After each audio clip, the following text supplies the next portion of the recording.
Hello mga sisi! For today's video nga pala, naisipan kong baluta ng mga pangregalo na idodonate ko sa nalalapit naming event dito sa Cyprus. Bumili nga pala ako ng 10 boxes pero hindi ko nasasabihin sa inyo kung ano ang laman at baka ayawan agad na makakatanggap. Hindi naman kamahalan ng mga ito pero ang mahalaga magagamit mo sa pang-araw-araw na buhay mo. O diba? Totoo lang mga sisi, hindi ako magaling magbalot ng pangregalo pero magaling ako pag ako na yung tatanggap na regalo. Ay siya. Seryoso ako dito mga sisi kasi naiisip ko sana nagtapos na lang ako ng pagka-engineer o kaya architect. Hirap isukat eh. Hindi ko talaga alam paano sisimulan. Ay tanga. Kung ganito tayo ng ganito mga sisi, abutin tayo ng bagong taon nito.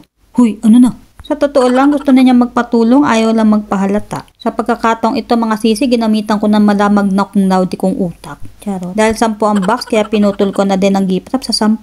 Alam ko naman ba? Sa wakas mga sisi, 10 piraso na silang lahat. Akala ko abutin pa tayo ng Easter. Nakaw!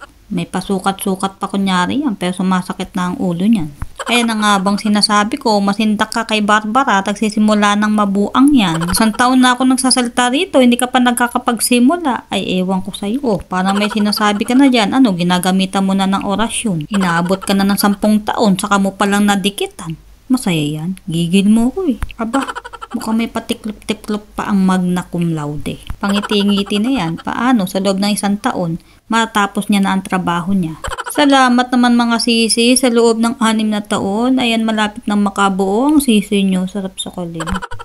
O siya mga sisi, tulungan na lang natin siya mapabilis ang pagbabalot niya at naawa na talaga ako sa kanya. Isipin nyo na lang mga sisi, may 9 pieces pa. Kailan na lang siya matatapos niyan? Ay ewan. O siya mga sisi, tapusin na nga natin ang video. Ayan, ang aking nagawang 10 pieces na boxes na mga regalo para sa aming nalalapit na event. Sana ay magustuhan nila ang aming munting regalo. Merry Christmas!